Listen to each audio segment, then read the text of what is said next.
في بلد الناس بتقول فيها ان الشغل ده للرجاله بس، في ستات قررت تثبت العكس. عايزه جالون معجون. حطها لي على الكنبه. الرزق لما يجي لي ما بقولش والله لا. ستات اختاروا الصعب. انا بشقى جامد قوي. شغل الكهرباء ده مش الغلطه بفور، الغلطه بموته. احنا في ايام اختي بتبقى رقبتها مش عارفه ترفعها، وانا ببقى ظهري واجعني من كتر الشيل. ما شاء الله. لا تقيله. انا يا راجل ما اشتغلش الشغلانه دي. اختاروا يعتمدوا على نفسهم. اولا اقدر ان انا اصرف على نفسي طبعا. من نفسي ربنا يبارك لي في صحتي عشان اعرف اوصل عيالي لبر الامان. مريت بظروف يعني وكده، وابني تعب وتوفى. ماديات بقى ودنيا ومعيشه وكل حاجه يعني. انا اشتغلت في الانابيب بعد وفاه والدي الله يرحمه. ويكسروا الصوره اللي المجتمع رسمها. الناس بتناديني بتحسبني راجل يعني. حتى لو الناس ضدي، الناس مش هتيجي تخبط عليا تديني لقمه. ودي شغله رجاله، الحديد وزن وتقيل. دي مش مجرد شغلانه.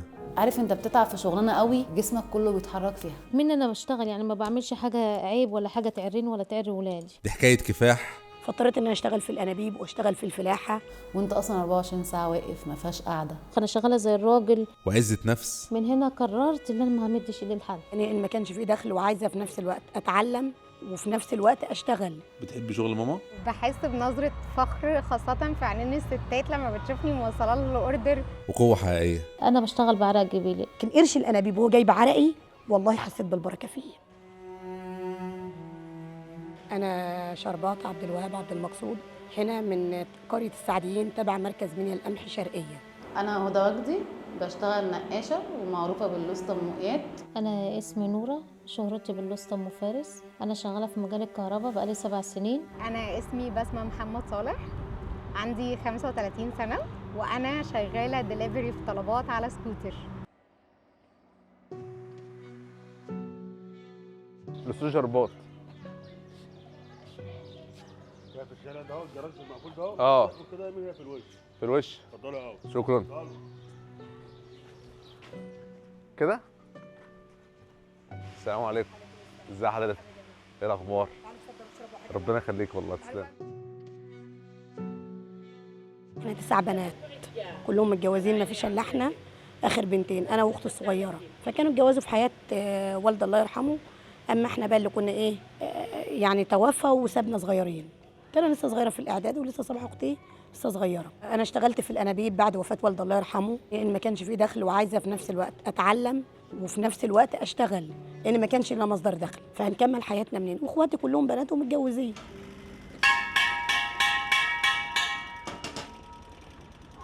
حاضر. دي الفاضيه.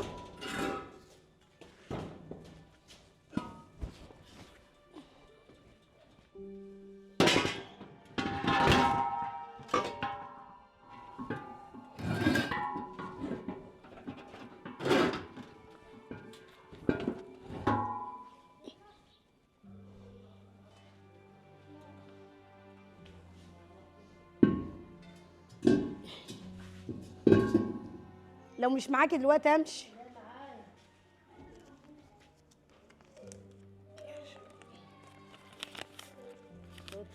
كده يلا. بس كده ماشي. كده 250. يلا عايزه حاجه؟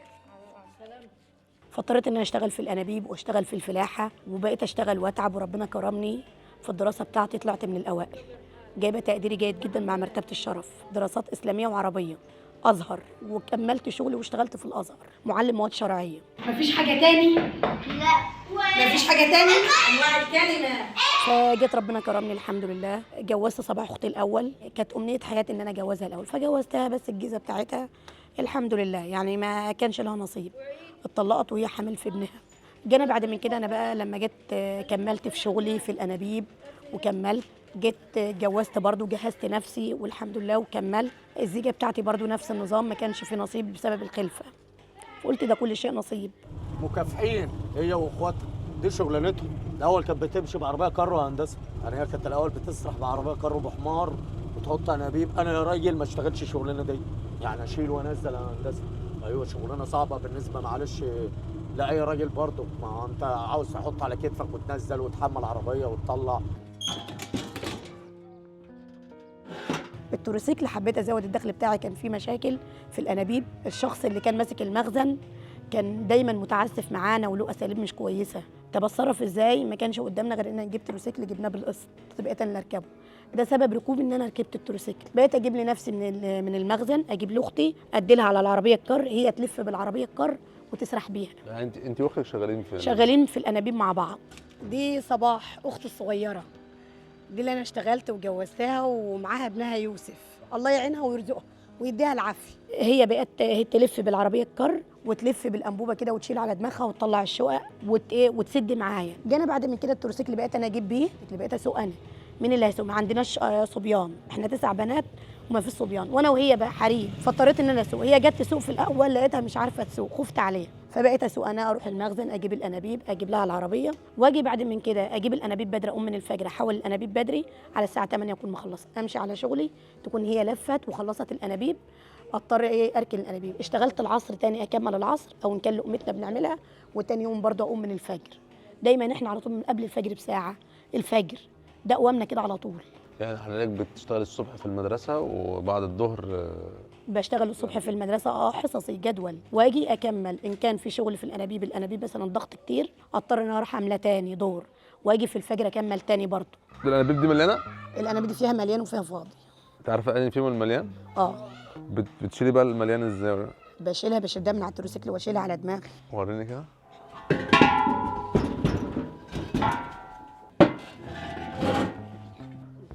ما شاء الله ما شاء الله. دي فاضيه. دي فاضيه؟ ماشي. كانت تبقى اتنين. ماشي. شيل كده. اوبا تقيله والله. ما هي تقيله حديد. ما شاء الله. لا تقيله. ما هي تقيله حديد، فما بالك مش انبوبه واحده. ده كتير، يعني بيبقى كذا دور. الله يعينك. الله يخليك. الناس بقى خلاص متعوده ان انت تيجي تخبطي هم بيطلعوا. بيطلعوا لي على طول، ولو حد تاني نقرتي معروفه، يعني حتى النقره بتاعت الرنه على الانبوبه معروفه. ليكي نقره معينه؟ النقره معينه. اللي هي ازاي بقى؟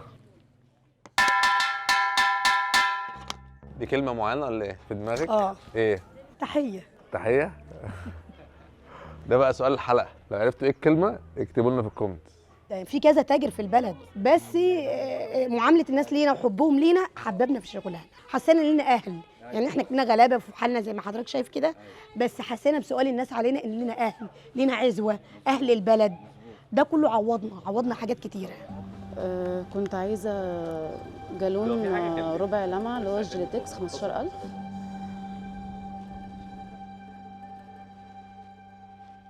انا من زمان كان نفسي اطلع مهندسه ديكور، فان انا جوزي نقاش بقى وبابايا وكده، كنت بلقط منه بقى، كان يعمل لنا حاجه في البيت الكلام دوت، بلقط منه الوانات، تدريب الالوانات، فحبيت الموضوع فقلت انا هدرسه. جيت عشان ادرسه وما عرفتش اكمل، بعد كده اتجوزت، جوزي نقاش، كنت برضو بشوفه بيعمل لي حاجات في شقتي والكلام ده، فالموضوع اصلا عجبني من زمان من وانا صغيره، بس ما جربتش ان انا اشتغله. بدات برضو ان انا افنن في الشقه عندي، كل ما يعجبني حاجه اجربها، اخترع حاجه من دماغي اجربها، وقال لي لا انت تنفعي، لحد ما هو جاله شغلانه زبونه قالت له معلش لو تجيب بنتك معاك او مراتك او اي حد، عشان انا مش هينفع صنايعي يجي وانا هنا لوحدي، فقال لي تعالي معايا، فروحت معاه، فبدات ان انا اشتغل معاه، فالست شجعتني جدا وقلت له طب ما تنزلها عند الستات اللي ما ينفعش صنايعي تدخل البيت وكده، يعني عملت صفحه على الفيسبوك وكده، وبدات ان انا انزل اعلان ان انا ام اياد النقاشه وهنا معاكم في مدينه بدر، وبشتغل في انحاء القاهره وكده، وحطيت رقم. وانا بنزل البوست قلت له بكره ابقى مشهوره واخد الشغل منك وناس هتمشي تتصور معايا، وبهزر. اول ما نزلت البوست صحيت لقيته جايب مشاهدات كتيره قوي، وانا اصلا في الشغلانه ديت قابلت بنات كده كانوا لسه مستلمين شقق جديده وكده، وكانوا ما شافوني بشتغل في الشقه قالوا لي احنا عايزينك تشتغلي في العماره وكده، رحت عملت لهم دهانات للشقق بتاعتهم، والموضوع بقى جه من هنا اللي انا قلت لجوزي انا هنزل اشتغل تبع بقى تبع الستات يعني، وكان معايا ستات بس.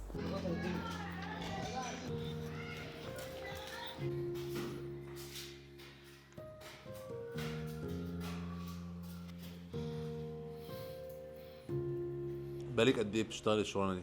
بقالي 7 سنين. اتعلمتيها منين؟ انا جوزي اصلا كهربائي، بس انا ما اتعلمتهاش عشان خاطر انزل اشتغل.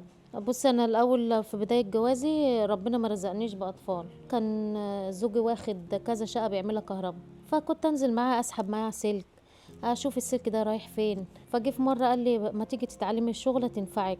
قلت له لا، انت مالكش غير الكهرباء وتقول لي تعالي تعلميها؟ بس حسيت ان ربنا بيقول لي ايه، انت هتتعلمي عشان هتنزليها. فعلا بدات افهم السلك ده رايح فين وده جاي منين، واحده واحده، لحد ما جوزي جاله اصابه بالكهرباء، جاله اصابه في ايده اليمين واصبح عاجز عن العمل. قعد بالظبط على التعب ده 3 سنين. بص، هو شغال، بس الفرق ما بيني وبينه مثلا اللي انا اقدر اشد سلك، هو عنده التهاب في الاعصاب اللي هو مثلا ما يقدرش يشتغل فتره طويله. يعني أنا ممكن مثلا، هو ممكن يعمل حاجات بسيطه، اما انا كشغل تاسيس او تشطيب او شد سلك انا تلاقيني فيها. تنزلوا تشتغلوا مع بعض ولا؟ اغلبيه الزبائن اللي انا اروح لها مثلا ست قاعده لوحدها تقول لا انا عايزاك انت، فاضطر دي تيجي معايا. شغلي مثلا ممكن يجمعنا انا وهو، لو في سباك شغال في نفس المكان دخل علي مثلا وانا شغاله في الكهرباء اضطر مثلا اجيب. انا اشتغلت ممرضه واشتغلت شغل كتير جدا، بس ما عرفتش اوفق بين بيتي وجوزي. هتقولي طب ايه اللي خلاكي تنزلي شغل الكهرباء؟ انا بنتي دي كانت مره ما كانش في بيتي لقمه، ونزلت لمحل كشري، قلت له انا مش شحاته، بس انا بنتي جعانه. رد قال لي الله يسهل لك. من هنا قررت ان انا ما همدش ايدي لحد وانزل شغله جوزي اللي هي شغله الرجاله. روحت ساعتها البيت والبنت نمت من غير اكل. من هنا حطيت خطوه، حتى لو الناس ضدي الناس مش هتيجي تخبط عليا تديني لقمه. بدات من هنا، نزلت مهنه جوزي، بدات مثلا اروح للزبائن اللي تبع جوزي، واحده واحده اعرف في المحلات اللي انا كهربائيه. في مثلا اللي يقلق ويخاف، لا كهربائيه، طب ازاي يعني ايه كهربائيه؟ اقول لهم والله شغاله كهربائيه.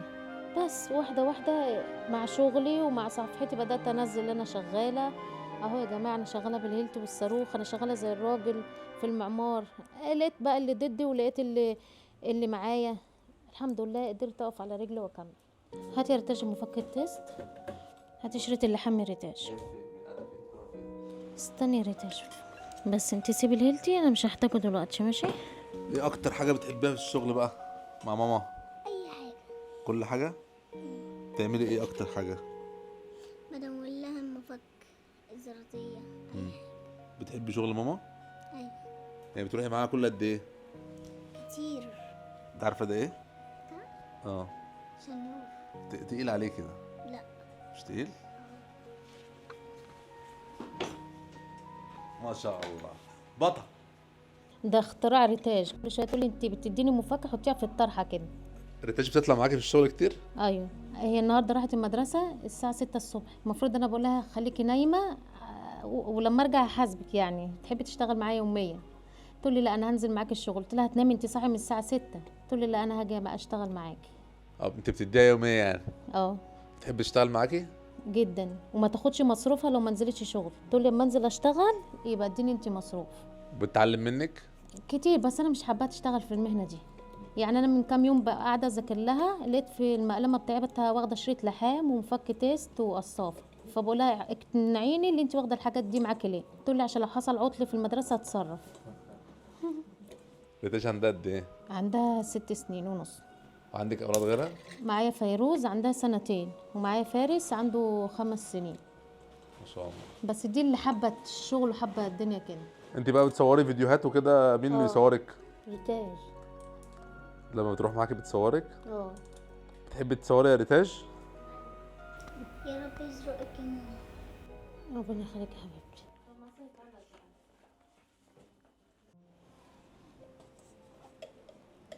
اكتر شغل بتعمليه مع الستات ولا؟ لا، زبايني كلهم ستات، حتى لو راجل يكلمني اقول له خلي مدام اللي تتواصل معاه كلمني. حتى ممكن حد يقول لي طب انت مش خايفه من الشبهه؟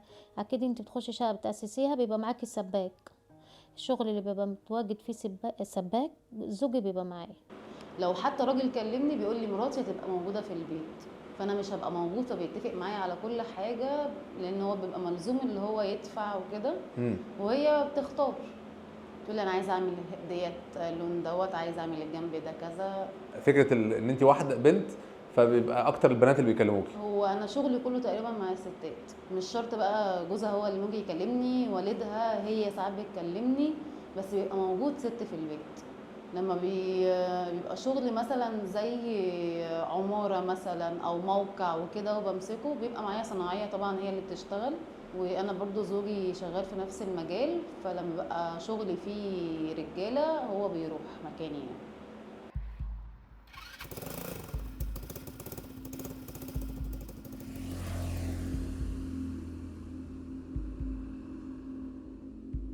مساء الخير، عاملة ايه؟ معايا شباك 18. شكرا. ايه بقى رد فعل الناس لما بتشوفك راكبه سكوتر وبتوصلي طلبات، يعني سواء بقى بتوع طلبات نفسهم او الناس في الشارع؟ الناس في الاول كانت في المنطقه كنت بحس ان هم بيخافوا فبيبعدوا فبيدوني السبيس بتاعي ان انا اتحرك براحتي. لا، الناس دلوقتي اتعودت خلاص عليا، يعني معظم الناس تقريبا اللي بيقابلوني في الشارع هم اللي بيتحركوا في الشارع كل يوم تقريبا، فتعودوا على سواقتي، فخلاص عارفين لا مفيش خوف عليها. وفي ناس بتبقى اول مره تشوفني في الشارع، فحد يكلكس يقول لي عاش او يعمل لي باي. احلى رد فعل بيبقى رد فعل الاطفال اللي في العربيات، بلاقيهم عملوا كده معايا، لفوا وشهم كده ومعايا، فببقى بلعب معاهم على الطريق. جهزت الفاضيه.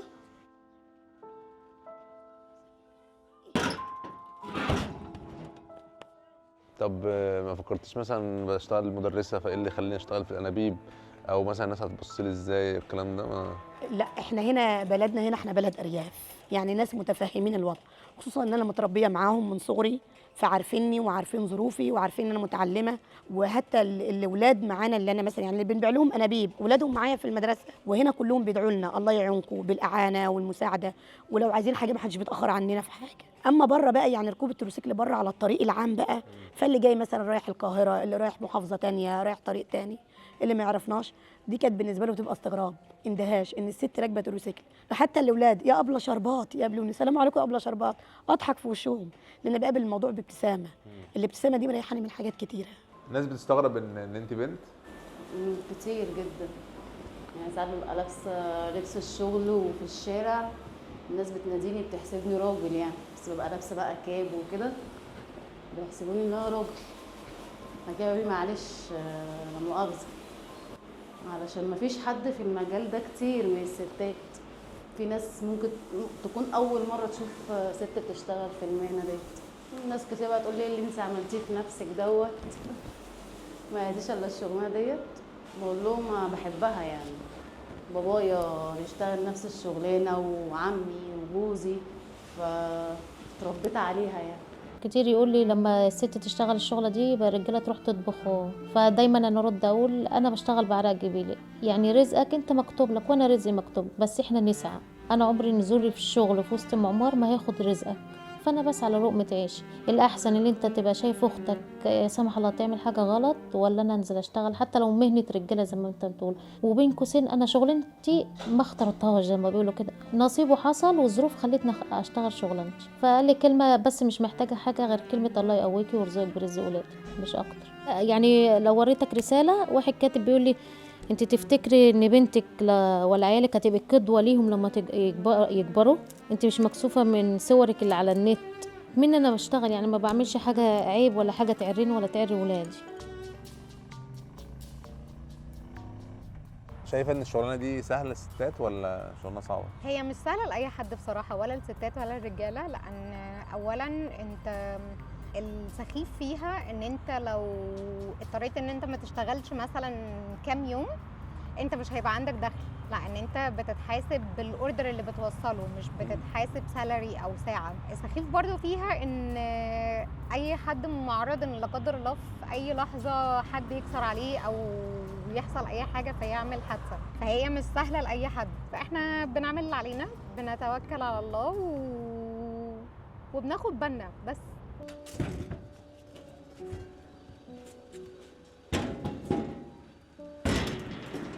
انا في ايام اختي بتبقى رقبتها مش عارفه ترفعها، رقبتها بتتعبها من كتر الشيل، وانا ببقى ظهري واجعني من كتر الشيل، يعني ببقى تعبانه ان انا بشيل لوحدي، هي تشيل لوحدها، ودي شغله رجاله، الحديد وزن وتقيل. يعني لو ست جت تغير انبوبه في البيت بتاعها تبقى مش قادره تشيلها خطوتين في قلب الشقه، فما بالك احنا بقى في الشغلانه دي ليل مع نهار ليل مع نهار. هي متعبه، بس دي اللي لقينا فيها نفسنا. عشان نشتغل شغلانه تانية هنبقى بعيد عن البيت.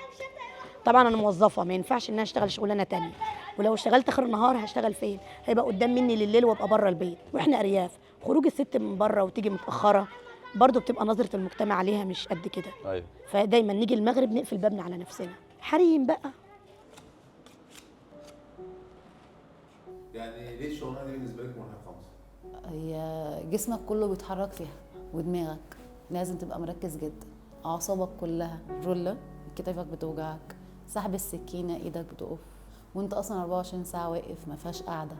بتصحى الصبح بدري جدا، ممكن تبقى تخلص شغل متاخر جدا، اللي هو اصلا ما فيش وقت ان انت تاكل وتشرب والكلام ده. في طبعا ناس محدده شغل، يعني وقت في شغلها، تبقى مثلا لحد من الساعه 7 الصبح لحد الساعه 4.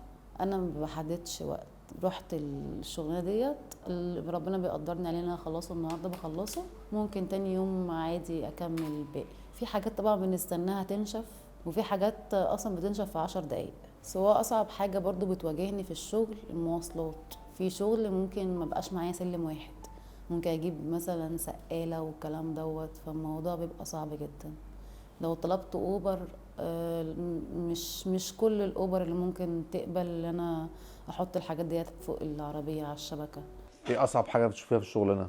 في التأسيس، لما اجي أسس واقطع بالصاروخ واكسر بالهيلتي، ده بيبقى اصعب حاجه.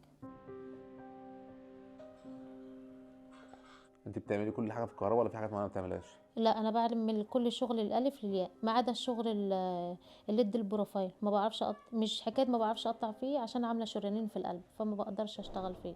صعب في النهجان والعمليه بتاعه القلب ما اقدرش. عملتي عمليه امتى؟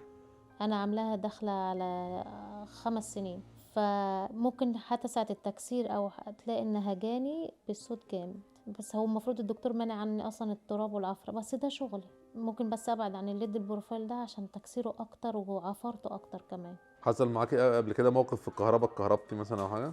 ايوه، قبل كده كنت بركب سبوتات، فبدخل ايدي زي الجبس زي كده، رحت اتكهربت، نطرت من على السلم.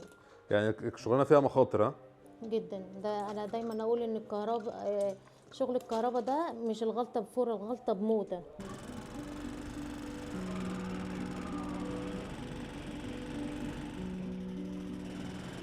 فاضل لك كده كام انبوبه النهارده؟ انا النهارده شغالين من بدري. من الصبح؟ شغالين من بدري، ده فين من بدري. فاضل معاك كام واحده مليانه دلوقتي؟ انا اللي معايا هم الثلاثه اللي معايا ملانين في دول. 3؟ محدده في الجراج عندي، بدخل فيه وبحط فيه. بص جرب كده. نجرب ننور؟ اه هنجرب نشوف بقى ام فارس كهربائيه حقيقيه ولا اي كلام. طب بتعملي شغل بقى في اماكن مختلفه ولا بتروحي حتت معينه؟ بص، انا دايما اقول انا عامله زي العصفور الطاير، رزق في كل حته. الرزق لما يجي لي ما بقولش والله لا، انا بروح مدينه بدر، اكتوبر كده. المشكله بقى في الشغل، ايه اللي بيواجهني في الشغل؟ شهر فيه شغل، 3-4 شهور ما فيش شغل، وافضل انزل اعلانات واكلم في ناس كانت مكلماني على الشغل والكلام ده. انا يوم شغاله و10 لا. عارف انت بتتعب في شغلانه قوي ومش لاقي مقابل كويس اللي هو يعيشك حتى، والناس دلوقتي عايزه كل حاجه ببلاش اللي هو ربع ماشي، فبضطر ان انا بوافق باي حاجه. بتشتغلي كام يوم في الاسبوع؟ انا ارزقيه على حسب، مثلا النهارده عندي شغل بكره ما عنديش، ارزقيه. ده بيفرق معاكي في الشهر يعني في المعيشه؟ بيفرق طبعا كمصاريف مدرسه او حاجات زي كده، بس انا بقدر امشي بيتي. يعني انا عايزه اوصل في الاخر اللي انا عيشتي تبقى مرتاحه، ما خليش عيالي محتاجين حاجه. ربنا لوحده عالم انا وجوزي بنتعب قد ايه علشان ابني او بنتي ما يجوش يطلبوا مننا حاجه ما نقدرش نجيبها لهم. لا قدر الله مثلا عيل تعب محتاج علاج ما اقدرش اجيبها له، ديت بالنسبه لي مصيبه. فاللي هو لا، انا هنزل اشتغل وانت كمان هتشتغل وهنساعد بعض. احنا لسه صغيرين، يعني كان عندي بيتي لوحدي اول ما اتجوزت، حصل معانا ظروف اضطريت ان انا قاعده عند اخت جوزي وبعد كده أجرت بيت شقة صغيرة وكده، وجبت 3 أطفال. ايه اللي انت نفسك فيه الاحسن لقدام؟ نفسي ربنا يبارك لي في صحتي عشان اعرف اوصل عيالي لبر الامان. نفسي اللي انا شفته عيالي ما يشوفوش بس. بس انت عادي بتقومي بوظايفك في البيت عادي؟ لا عمري ما قصرت في شغل بيتي، من الشغل خالص. عمري ما كان ليه تأثير بين ولادي وشغل ابدا، لا خالص. عارفه اوفق بين الاتنين حلو قوي. بتعملي ايه بقى في البيت؟ يعني انا بس مثلا بقوم من الفجر اصلي الفجر واقوم اودي ابني دي الاول المدرسه، وبعدين فارس الساعه 8 اوديه الحضانه، وبعدين ابدا بقى شغلنا من الساعه 8. الايام اللي ما بقاش فيها مدرسه انا ممكن اشتغل عند الزبونه، لو صاحي من الساعه 6 اجيلها ماما اشطب وارجع بدري لولادي.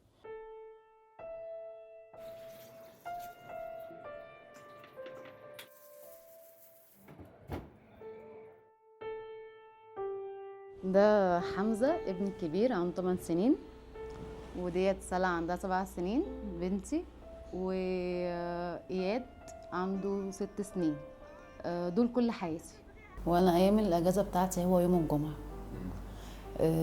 يوم الجمعه دوت الواحد بيصحى الصبح بدري، بينزل يجيب الفطار وبيرجع يظبط بيته ويشغل قرآن والبخور، وابدا بقى احضر الفطار ونتلم بقى كلنا، انا والاطفال وجوزي، ولو في مثلا هدوم عايزه تتغسل بغسلها الكلام ده. وبالنسبه لي يوم الجمعه ده الاجازه، غير طبعا بقى في ايام كتيره قوي ببقى قاعده، يعني مش بيبقى في شغل، فبذاكر العيل زي اي ست على فكره. بشتغل، بعمل اكل كويس جدا.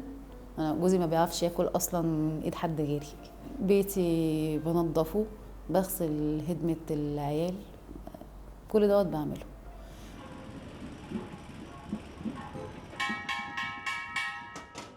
موضوع الانابيب ده حابه تشتغلي فيها على طول ولا المدرسه ولا حاجه تانية ولا؟